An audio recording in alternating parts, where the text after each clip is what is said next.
정부는 70대 후반의 여성이었습니다.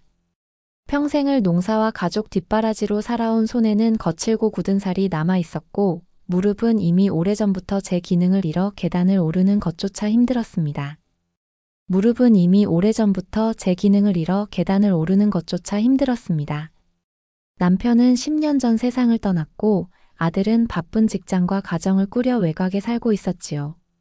결국 정부는 혼자서는 일상적인 생활이 어려워지자 아들의 권유로 요양원에 들어오게 되었습니다.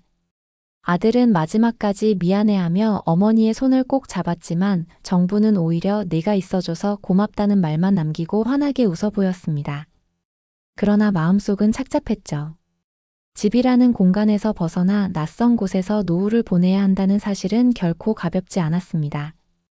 요양원은 겉으로 보기에 깨끗하고 평온해 보였습니다. 정원에는 작은 화단이 있었고 라일락 향기가 봄바람에 실려 들어왔습니다. 입구에는 언제나 미소 짓는 직원이 서 있었고 복도에는 환한 조명이 켜져 있었습니다. 하지만 정부는 곧 그 환한 빛 뒤에 숨어 있는 그림자를 알아차리게 되었습니다. 그녀가 배정된 병실에는 2명의 노인이 더 있었습니다. 한 명은 말수가 적고 늘 창밖만 바라보던 여성이었고 다른 한 명은 치매 초기라 소개받은 영숙이었습니다. 영숙은 처음에는 횡설수설 말이 많아 보였지만 순간순간 눈빛이 또렷해지는 기묘한 모습을 보였습니다. 정부는 그 사실을 처음에는 대수롭지 않게 여겼습니다. 그러나 그 기묘함이 훗날 자신에게 중요한 의미가 될 것이라곤 꿈에도 몰랐습니다. 요양원에서 가장 자주 마주치는 사람은 담당 요양보호사 미정이었습니다. 30 중반 정도로 보이는 그는 동료들과 있을 땐 친절한 미소를 보였지만 노인들 앞에서는 냉정하고 무심했습니다. 식사 시간이 되면 밥그릇을 툭 던지듯 내려놓았고 기저귀를 갈 때는 짜증 섞인 한숨을 내쉬곤 했습니다. 정분이 처음 그 태도를 겪은 날 마음속에 뭔가 차가운 것이 스며들었습니다. 하루는 정분이 물을 마시고 싶다고 조심스레 부탁했을 때였습니다. 미정은 귀찮다는 듯 눈을 흘기며 컵을 던져주듯 내려놓았습니다. 물이 이불 위에 흘렀지만 미정은 아무렇지 않게 등을 돌려버렸습니다. 정부는 손이 떨려 컵을 바로 잡지도 못하고 그저 젖은 이불을 바라보았습니다. 목이 타들어 가득 갈증이 났지만 스스로 해결할 수 없다는 무력감이 더 크게 밀려왔습니다. 정부는 처음엔 이 모든 게 자신만의 피해망상일지도 모른다고 생각했습니다. 그러나 며칠이 지나자 미정의 태도는 점점 노골적으로 변했습니다. 청소를 하며 일부러 침대를 심하게 밀어 정분이 중심을 잃게 만들었고 늙으면 다 이렇게 귀찮게 구는 거예요 라는 차가운 말까지 흘렸습니다. 늙으면 다 이렇게 귀찮게 구는 거예요 라는 차가운 말까지 흘렸습니다. 병실 한쪽에서는 다른 노인들이 그 모습을 보며도 아무 말 하지 않았습니다. 이미 오래전부터 체념해버린 듯한 눈빛이었습니다. 밤이 되면 정부는 이불 속에서 혼자 울곤 했습니다. 낮에는 자존심 때문에 내색하지 않았지만 어두운 밤이 찾아오면 억눌러 두었던 감정이 터져나왔습니다. 내가 왜 여기에 와야 했을까? 차라리 집에서 홀로 버티는 게 나았을까? 그러나 또 한편으로는 아들에게 짐이 되고 싶지 않다는 마음이 발목을 잡았습니다. 결국 정부는 아무 말도 하지 못한 채 하루하루를 침묵으로 견뎌내야 했습니다.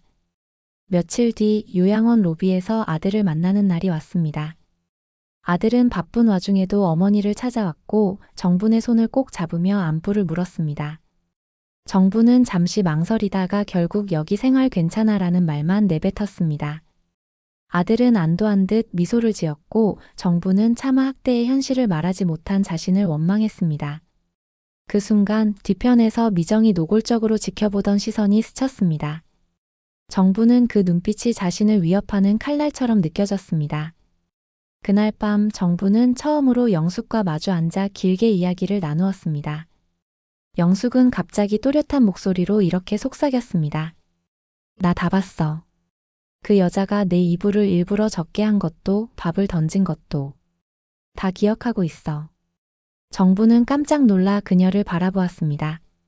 치매 환자라 생각했던 영숙이 순간만큼은 또렷하고 날카로웠습니다. 정분의 마음속에 미세한 균열이 생겼습니다. 혼자가 아니라는 감각, 누군가 자신을 지켜보고 있었다는 위로. 그러나 동시에 더 큰 두려움이 뒤따랐습니다. 혹시라도 이 사실이 미정에게 들키면 어떻게 될까? 이미 자신은 무력한 몸, 저항조차 쉽지 않았습니다. 하지만 그날 이후 정부는 영숙의 시선을 자꾸 의식하게 되었고 언젠가 이 고통의 시간에 변화가 올지도 모른다는 희미한 기대가 마음 한편에 자리 잡기 시작했습니다. 언젠가 이 고통의 시간에 변화가 올지도 모른다는 희미한 기대가 마음 한편에 자리 잡기 시작했습니다. 정부는 요양원에 들어온 지 한 달이 지나면서 몸과 마음이 동시에 쇠약해지고 있었습니다. 하루하루를 버티는 게 고역이었고 미정의 차가운 눈빛과 날 선 말투는 이제 단순한 무시를 넘어선 명백한 위협으로 다가왔습니다. 언제까지 귀찮게 할 거예요? 밥도 제대로 못 먹는 게 살아서 뭐해요? 어느 날 저녁 미정이 중얼거리듯 내뱉은 말은 정분의 가슴을 강하게 후려쳤습니다. 그 말이 귓가에 맴돌며 밤새도록 잠을 이룰 수 없었죠. 그날 이후 정부는 자신이 더 이상 단순히 참아내는 존재로 남아서는 안 되겠다고 느끼기 시작했습니다. 그러나 몸은 약했고 도움을 청할 만한 가족은 멀리 있었습니다. 무엇보다 아들이 자신을 걱정할까 두려워 진실을 털어놓지도 못했습니다. 결국 정부는 또다시 무력하게 고개를 숙일 수밖에 없었습니다. 하지만 상황은 의외의 방향으로 흘러갔습니다. 병실의 또 다른 입주자, 치매 초기 환자라던 영숙이 뜻밖의 순간에 정분에게 다가온 것입니다. 어느 날 밤 복도불이 꺼지고 병실이 고요해진 시간, 영숙은 정분의 침대 곁으로 다가와 속삭였습니다. 내가 다 봤어. 네가 당한 거. 그리고 다른 사람들도. 정부는 숨이 막히는 듯 놀라 눈을 크게 떴습니다. 영숙은 흐릿한 눈빛 속에 순간적으로 또렷한 의지를 담고 있었습니다. 정부는 처음에는 의심했습니다. 치매 환자가 과연 얼마나 기억할 수 있을까? 그러나 며칠이 지나면서 영숙이 보여주는 작은 행동들이 그 의심을 조금씩 지워갔습니다. 미정이 병실에 들어와 무심하게 침대를 차며 지나갈 때 영숙은 순간적으로 몸을 움찔하며 정분을 바라보았고 미정이 돌아서자 낮은 목소리로 봐, 또 그러지? 라고 속삭였습니다. 영숙은 순간적으로 몸을 움찔하며 정분을 바라보았고 미정이 돌아서자 낮은 목소리로 봐, 또 그러지? 라고 속삭였습니다. 그것은 분명 망상이 아니라 현실의 증언이었습니다. 영숙은 점차 정분에게 자신만의 방식으로 말을 건넸습니다. 나는 멍청한 척하지만 다 기억하고 있어.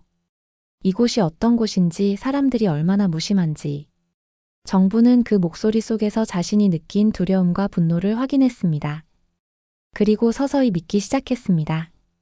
이 고통의 나날을 나누어 보는 동료가 생겼다는 사실은 단순한 위로를 넘어 살아남을 수 있다는 희망으로 바뀌었습니다. 어느 날은 이런 일도 있었습니다. 정분이 복도에서 잠시 휠체어를 타고 쉬고 있을 때 미정이 다가와 가족 오면 또 거짓말하지 말고. 다 알거든요? 라고 낮게 협박했습니다. 그 말은 분명 정분의 입을 막으려는 위협이었고 정분은 두려움에 몸이 얼어붙었습니다. 그런데 그 장면을 영숙이 멀리서 지켜보고 있었습니다. 그날 밤 영숙은 정분에게 다가와 속삭였습니다. 너 혼자가 아니야. 우리가 같이 해야 해. 그 순간 정분의 눈가가 붉어졌습니다. 둘의 동맹은 아주 조심스럽게 시작되었습니다. 낮에는 아무렇지 않은 듯 서로 다른 세계에 사는 척했고 밤이면 작은 신호를 주고받으며 속삭였습니다. 예를 들어 영숙은 낮 동안 직원들의 대화를 몰래 듣고 밤에 정분에게 전했습니다. 저 여자 오늘도 의무 기록 안 쓰고 그냥 넘어갔어. 그거 문제되는 거야. 정분은 자신의 기억과 영숙의 이야기를 맞추며 퍼즐처럼 끼워 넣었습니다. 두 사람은 마치 오래된 친구처럼 서로의 말을 놓치지 않고 귀 기울였습니다. 그러면서 작은 변화가 일어났습니다. 정분의 눈빛이 다시 살아나기 시작한 것이었죠. 더 이상 무기력한 희생자만은 아니라는 감각이 되살아났습니다. 물론 두려움은 여전히 있었습니다. 미정은 사소한 틈을 파고들어 괴롭혔고 정부는 여전히 몸을 지킬 힘이 없었습니다. 그러나 이젠 혼자가 아니었습니다. 영숙이라는 뜻밖의 동맹이 있었으니까요. 그들의 계획은 아직 거창한 것이 아니었습니다. 그저 증거를 모아두자는 단순한 것이었죠. 하지만 정부는 알았습니다. 그 작은 씨앗이 언젠가 자신들의 무기가 될 거라는 사실을. 두 사람은 요양원의 어두운 구석에서 서로의 눈빛으로 약속했습니다. 언젠가 반드시 이 상황을 뒤집겠다고, 그리고 결코 무너뜨리지 못할 힘을 보여주겠다고 다짐했습니다. 이제 정분의 삶은 단순한 고통의 연속이 아니라 서서히 반격을 준비하는 기다림으로 바뀌어가고 있었습니다. 그리고 그녀의 곁에는 치매 초기라 무시당했지만 누구보다 예리한 영숙이 있었습니다. 이 조용한 동맹은 앞으로 다가올 폭풍의 전조처럼 서서히 강렬해지고 있었습니다. 정부는 영숙과 작은 동맹을 맺은 이후 예전과는 다른 시선으로 요양원을 바라보기 시작했습니다. 예전엔 무심히 흘러가는 풍경처럼 보였던 직원들의 움직임, 식당의 분주한 소리, 복도의 짧은 대화 하나까지 모두 의미를 품고 있다는 것을 깨달았죠. 복도의 짧은 대화 하나까지 모두 의미를 품고 있다는 것을 깨달았죠. 이제 그녀는 단순한 환자가 아니라 어쩌면 감춰진 진실을 기록하는 증인이 되어가고 있었습니다. 영숙은 여전히 낮에는 흐릿한 표정을 짓곤 했습니다. 직원들이 가까이 다가오면 일부러 어눌한 말투로 대답했고, 때로는 엉뚱한 소리를 짓거리며 자신을 치매 환자로만 인식하게 만들었습니다. 때로는 엉뚱한 소리를 짓거리며 자신을 치매 환자로만 인식하게 만들었습니다. 그러나 정부는 알았습니다. 영숙이 침대 곁에서 손가락을 2번 두드리는 신호를 보낼 때 그것이 오늘 뭔가 들은 게 있다는 의미라는 걸요. 둘은 작은 종이 조각에 짧은 메모를 남기기도 했습니다. 간호일지에서 몰래 본 날짜, 약물 투여 시간, 그리고 직원들이 빼먹은 기록 같은 것들을 밤마다 속삭이며 맞춰봤습니다. 정부는 손이 떨려 글자를 쓰기 어려웠기에 영숙이 대신 알아낸 사실을 기억해뒀다가 이불 속에서 작은 구슬처럼 굴리듯 머릿속에 간직했습니다. 이불 속에서 작은 구슬처럼 굴리듯 머릿속에 간직했습니다.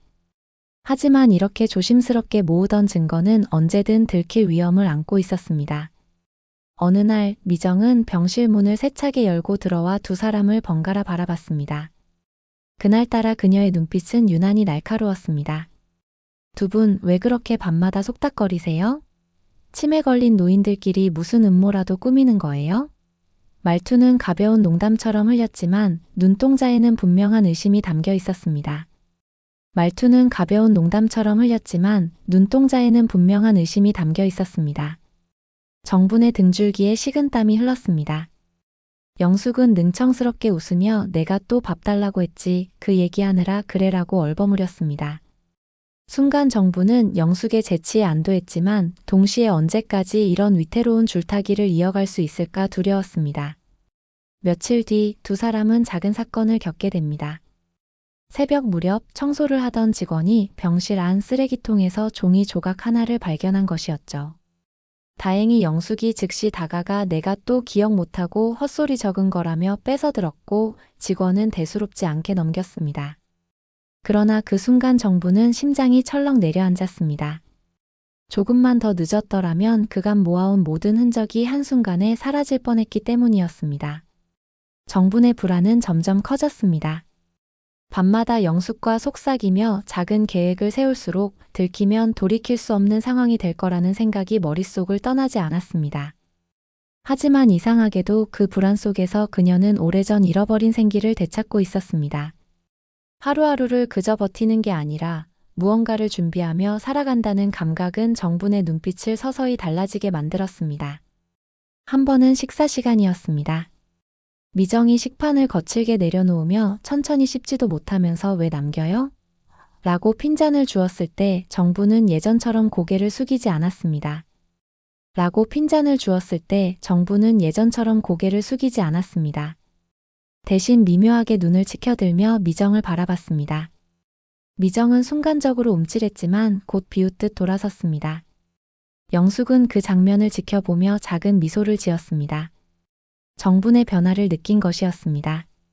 그러나 평온할 리 없었습니다. 그날 저녁 미정은 정분의 팔을 강하게 잡아끌며 낮은 목소리로 속삭였습니다. 괜히 나한테 대들 생각하지 마세요. 내가 마음만 먹으면 여기서 당신은 아무도 모르게 사라질 수도 있어요.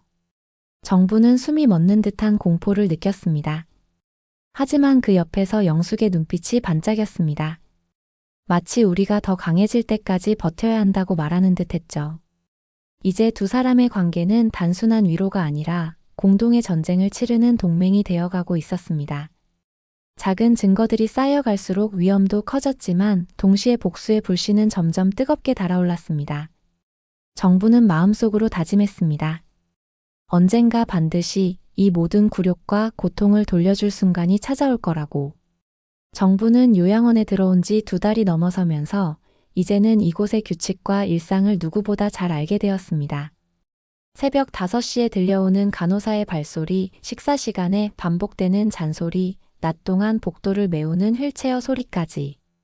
모든 것이 습관처럼 느껴졌지만 그 속에 감춰진 진실은 누구보다도 뼈저리게 체감하고 있었습니다.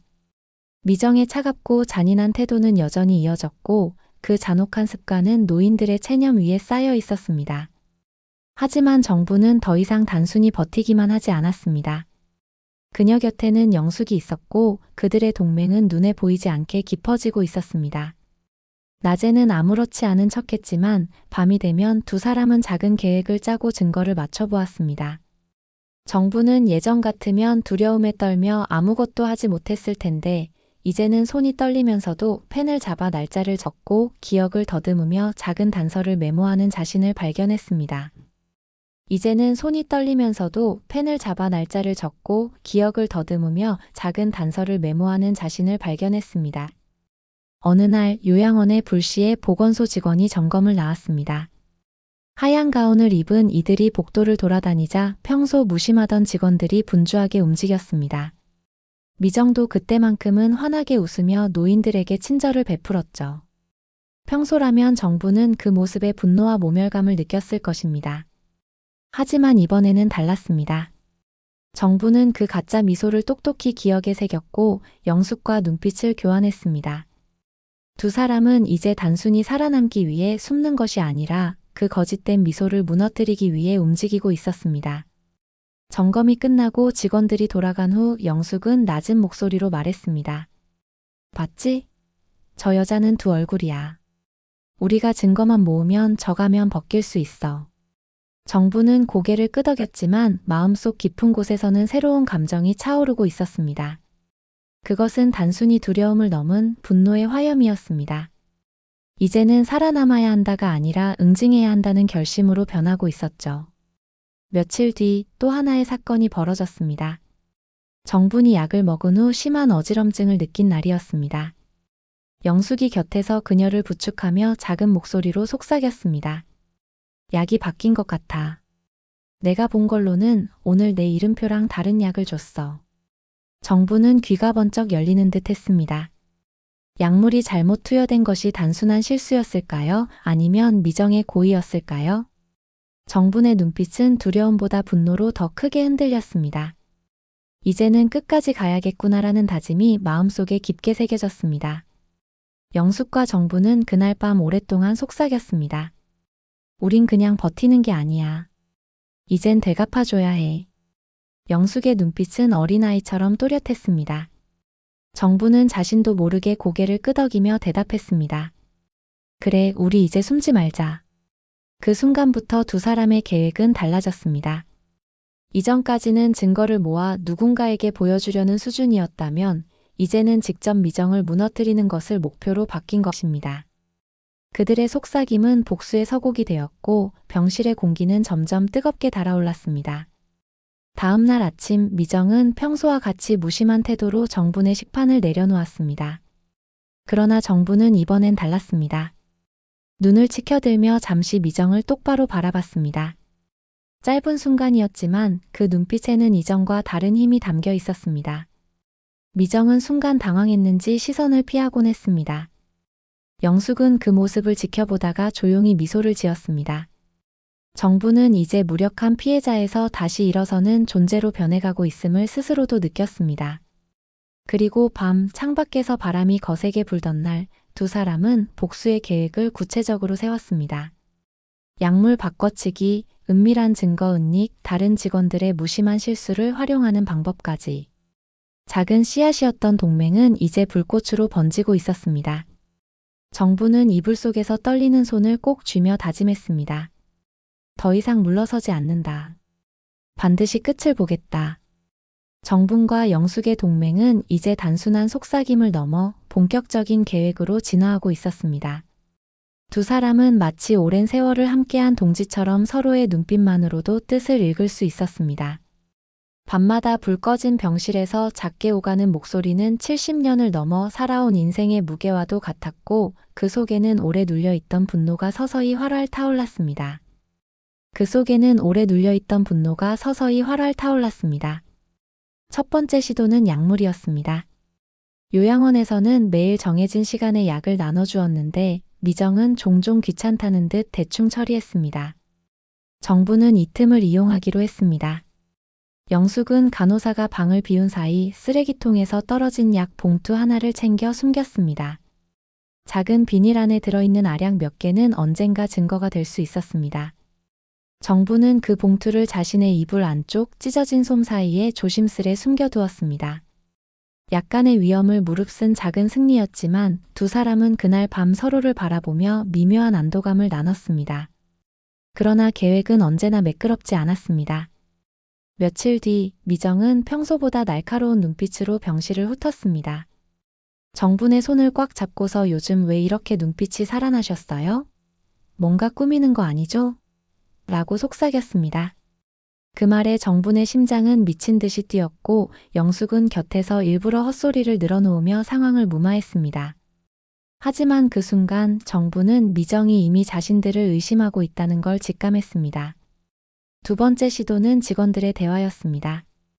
요양원 식당 한쪽 직원들이 식사하며 나누는 잡담 속에는 의외로 많은 단서가 숨어 있었습니다. 이번에 약값 예산 줄이라고 해서 그냥 싼 걸로 돌렸대. 간호일지? 그냥 대충 쓰면 돼. 누가 다 확인하냐고. 이런 대화는 증거 이상의 무게를 지니고 있었습니다. 영숙은 귀를 기울였고 정부는 기억 속에 차곡차곡 쌓아두었습니다. 하지만 두 사람이 너무 오래 식당에 머무른 날 미정이 다가와 귀찮은 노인네들이 왜 여기 앉아 있어요? 라며 고함을 쳤습니다. 순간 공기가 얼어붙었고 정부는 손이 떨려 숟가락을 떨어뜨렸습니다. 작은 대립이었지만 그만큼 위험은 커지고 있음을 보여주는 장면이었습니다. 셋째로 두 사람은 다른 환자들의 작은 증언을 모으려 했습니다. 그러나 대부분은 이미 체념에 젖어 있었고 말을 꺼내기도 두려워했습니다. 괜히 말해봤자 더 힘들어져요. 한 노인이 속삭이며 고개를 숙였습니다. 그 말은 정분의 가슴을 후벼 팠지만 동시에 더 강한 결심을 불러왔습니다. 우리가 아니면 아무도 하지 못한다. 그러던 어느 날 밤 사건이 벌어졌습니다. 영숙이 몰래 적어둔 메모지를 침대 밑에 숨겨두었는데 그것이 간밤에 사라진 것이었습니다. 정부는 심장이 철렁 내려앉았고 영숙은 얼굴이 새파랗게 질렸습니다. 혹시 미정이 이미 찾아낸 것일까요? 병실 문이 열리고 미정이 들어와 의미심장한 미소를 지었을 때 두 사람은 온몸이 얼어붙었습니다. 하지만 미정은 아무 말도 하지 않고 그저 조용히 웃으며 병실을 나갔습니다. 그 침묵이 오히려 더 무서운 위협이었습니다. 정부는 그날 밤 거의 잠들지 못했습니다. 이 길이 옳은 걸까? 아니면 너무 위험한 모험일까? 하지만 한편으로는 되돌릴 수 없다는 것도 알고 있었습니다. 이미 손에 쥔 작은 단서들이 있었고 이미 미정과의 관계는 파국을 향해 달려가고 있었습니다. 그 순간부터는 살아남기 위한 방어가 아니라 끝까지 밀어붙이는 싸움으로 바뀔 수밖에 없었습니다. 새벽녘 영숙은 정분의 손을 꼭 잡고 말했습니다. 두려운 거 알아. 하지만 이제 물러서면 안 돼. 우린 여기서 벗어날 수 없어. 그러니 이 안에서 이겨야 해. 정부는 눈물이 고였지만 고개를 끄덕였습니다. 두려움과 분노가 뒤섞여 가슴속에서 용암처럼 끓어오르고 있었습니다. 어느새 늦가을이 되어 요양원 창문 밖에는 붉게 물든 나뭇잎들이 바람에 흩날리고 있었습니다. 그러나 병실 안 공기는 더욱 차갑고 무겁게 가라앉아 있었습니다. 정분과 영숙의 은밀한 동맹은 점점 더 노골적인 위험 속에 놓이고 있었죠. 미정은 최근 들어 두 사람을 예의주시하며 작은 행동 하나까지 눈여겨보고 있었습니다. 며칠 전 사라졌던 메모지 사건 이후 정부는 불면의 밤을 보내야 했습니다. 혹시라도 미정이 증거를 손에 넣은 건 아닐까? 아니면 단순히 불안감을 조장하려는 심리전일까? 불확실성은 정분의 가슴을 더욱 짓눌렀습니다. 그러나 영숙은 여전히 태연한 척했죠. 괜찮아, 아직은 들키지 않았어. 그 여자는 그냥 겁주는 거야. 그렇게 말했지만 영숙의 눈빛 한 구석엔 두려움이 스쳐 지나가고 있었습니다. 위기의 조짐은 예상보다 빨리 찾아왔습니다. 어느 날 오후 미정이 갑자기 영숙을 강하게 밀치며 도대체 뭐 꾸미는 거예요? 라고 소리쳤습니다. 영숙은 휘청거리다 침대 모서리에 머리를 부딪히며 쓰러졌습니다. 병실 안이 순간적으로 아수라장이 되었고 정부는 다급히 휠체어를 움직이며 영숙에게 달려갔습니다. 영숙의 이마에서는 피가 흘러내렸고 그녀의 눈은 희미하게 깜빡일 뿐이었습니다. 그 순간 정분의 내면은 갈라지듯 무너졌습니다. 자신이 사랑하는 가족조차 지키지 못했던 세월이 주마등처럼 스쳤고 이제 유일한 동맹마저 잃게 될지도 모른다는 두려움이 밀려왔습니다. 그러나 두려움과 동시에 깊은 분노가 가슴속에서 용암처럼 끓어올랐습니다. 이제는 끝내야 한다. 더는 미룰 수 없다. 영숙은 치료실로 옮겨졌고 며칠 동안 의식을 잃은 채 누워 있었습니다. 병실로 돌아온 정부는 깊은 고립감을 느꼈습니다. 그동안 영숙이 있어 가능했던 모든 계획들이 한순간에 흔들렸습니다. 혼자 남겨진 정부는 다시 예전처럼 무력한 노인으로 돌아가는 것 같았죠. 그러나 이번에는 달랐습니다. 영숙이 쓰러지기 전 마지막으로 내뱉은 말이 머릿속에서 떠나지 않았기 때문입니다. 네가 끝까지 해야 해. 그 말은 정분의 가슴속에 불씨가 아니라 불길을 남겼습니다. 그녀는 이제 자신이 선택해야 한다는 걸 알았습니다.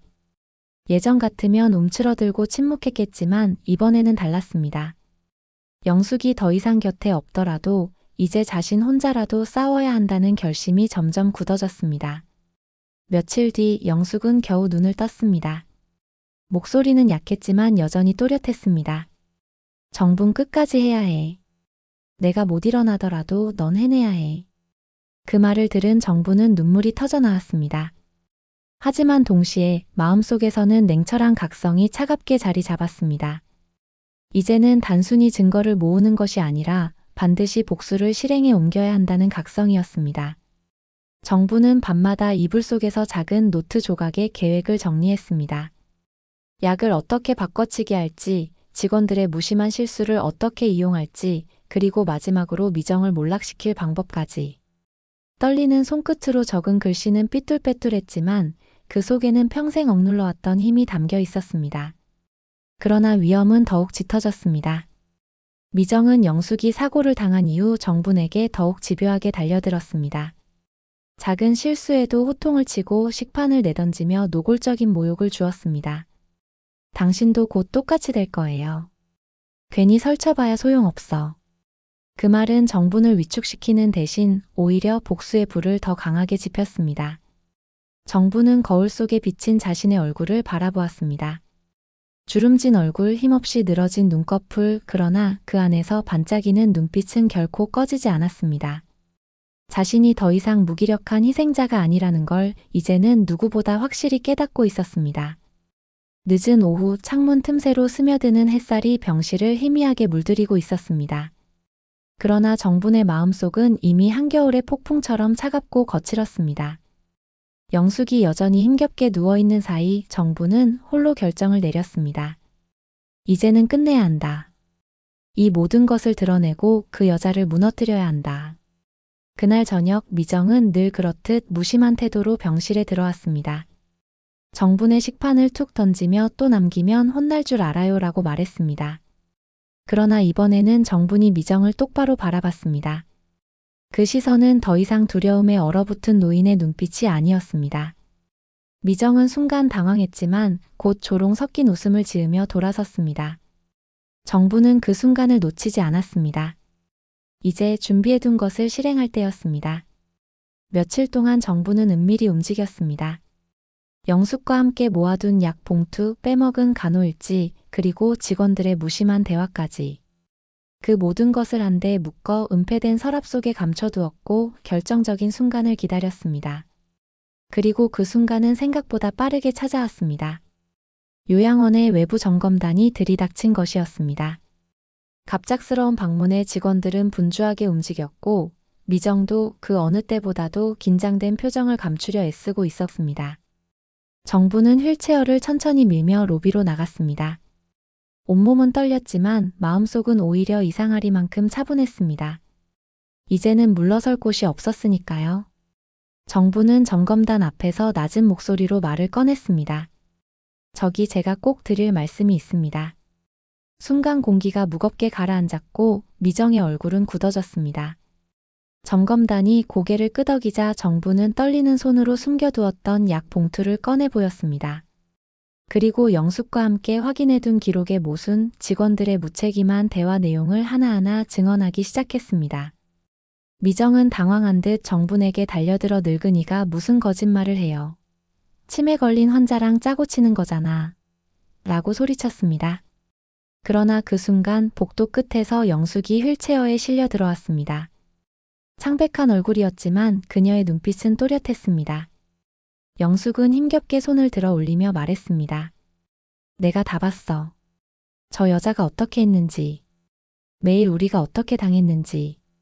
순간 점검단의 시선이 미정에게 향했고 다른 환자들마저 웅성거리기 시작했습니다. 지금까지 침묵하던 사람들이 조금씩 목소리를 내기 시작한 것이었습니다. 맞아, 나도 봤어. 맨날 우리한테 소리 지르고 약도 제대로 안 줬어. 억눌렸던 분노가 연쇄적으로 터져나오자 미정의 얼굴은 점점 창백해졌습니다. 하지만 정부는 여기서 멈추지 않았습니다. 단순히 고발하는 것으로는 부족했습니다. 그녀는 그동안 영숙과 함께 준비했던 마지막 함정을 꺼냈습니다. 간호일지에 고의적으로 기록을 누락한 증거, 그리고 몰래 챙겨두었던 날짜별 약 봉투. 그것은 단순한 실수가 아니라 명백한 학대와 불법을 증명하는 치명적인 무기였습니다. 정분이 그것들을 점검단 손에 쥐어주는 순간 미정의 두 눈은 광기 어린 분노로 일그러졌습니다. 그녀는 정분에게 달려들며 소리쳤습니다. 감히 나를 이렇게 망쳐. 그러나 그 순간 다른 직원들이 달려와 그녀를 막아섰고 점검단은 이미 전화기를 꺼내 경찰에 연락하고 있었습니다.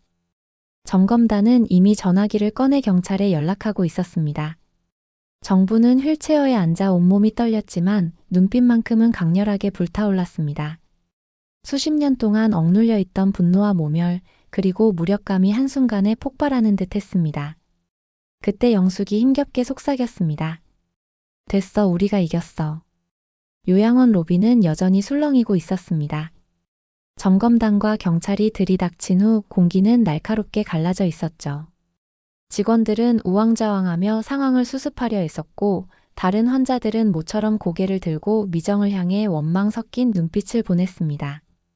그동안 눌러왔던 울분이 한꺼번에 터져나온 듯 곳곳에서 나도 당했어, 늘 그랬어 라는 목소리가 이어졌습니다.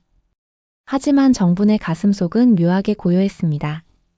폭풍 후 한가운데에서 오히려 모든 것이 선명하게 보이는 순간처럼 그녀는 자신이 지금 무엇을 해야 할지 알고 있었습니다.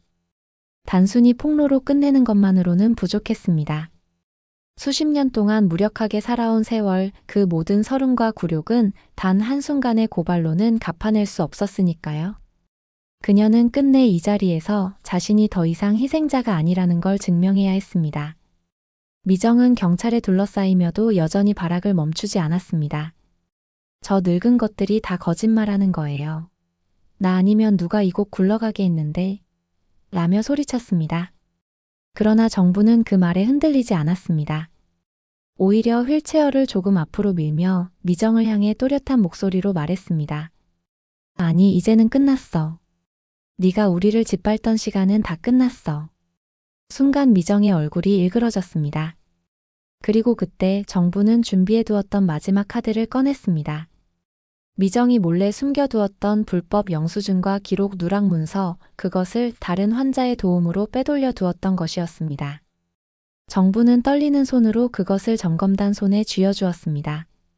방 안이 한순간에 정적에 휩싸였습니다. 경찰이 미정의 팔을 움켜쥐자 그녀는 절규하듯 소리쳤습니다. 이 늙은 것들이 나를 망쳤어. 하지만 이제 그 목소리는 누구에게도 닿지 않았습니다. 모든 것이 드러나자 정분의 가슴속에서 오랫동안 눌러두었던 무언가가 무너져 내렸습니다. 마치 무거운 돌덩이를 내려놓은 듯 어깨가 가벼워졌습니다. 그녀는 눈가에 뜨거운 눈물이 맺히는 것을 느꼈습니다. 그러나 이번 눈물은 억울함의 눈물이 아니라 살아있음을 증명하는 해방의 눈물이었습니다. 영숙은 여전히 창백했지만 휠체어에 앉아 힘겹게 미소를 지었습니다. 봤지? 우리가 해냈어. 정부는 그녀의 손을 꼭 잡았습니다. 두 사람은 말없이 서로의 눈을 바라보았습니다. 그 눈빛 속에는 긴 시간의 고통이 뒤섞여 있었지만 동시에 존엄을 되찾은 인간으로서의 빛이 깃들어 있었습니다. 며칠 뒤 요양원은 경찰 수사와 행정 조치로 사실상 운영이 중단되었습니다. 남아있던 환자들은 가족들에게 돌아가거나 새로운 요양원으로 옮겨졌습니다. 정분도 아들의 손에 이끌려 요양원을 떠나는 날 마지막으로 로비에 서서 한참을 뒤돌아봤습니다. 한때 자신을 가두던 공간이었지만 이제는 더 이상 그녀를 억누르지 못했습니다. 밖으로 나오자 늦가을 바람이 얼굴을 스쳤습니다. 차가운 바람이었지만 정부는 오히려 그 차가움 속에서 살아있음을 실감했습니다. 마치 다시 태어난 듯 가슴 깊숙이 숨을 들이마셨습니다. 아들은 어머니의 눈빛이 예전과 다르다는 걸 알아차렸습니다. 엄마, 괜찮아? 라는 물음에 정부는 잠시 미소 지으며 대답했습니다. 괜찮아. 이제야 숨 쉬는 것 같아. 그날 밤 집으로 돌아온 정부는 오래된 거울 앞에 앉아 스스로를 바라봤습니다. 주름진 얼굴, 힘없이 늘어진 어깨. 그러나 그 속에서 그녀는 분명히 다른 사람을 보고 있었습니다. 더 이상 무기력한 노인이 아니라 자신을 지켜낸 용감한 한 인간이었죠. 거울 속 눈빛은 과거 어느 때보다도 강렬하고 단단했습니다. 영숙에게도 문병을 갔습니다. 아직 회복 중이었지만 그녀는 여전히 또렷한 눈빛으로 정분을 맞이했습니다. 두 사람은 많은 말을 하지 않았습니다. 다만 손을 마주 잡고 서로의 체온 속에서 모든 대화를 대신했습니다. 이제는 누구도 두 사람을 무력한 피해자라고 부를 수 없었습니다.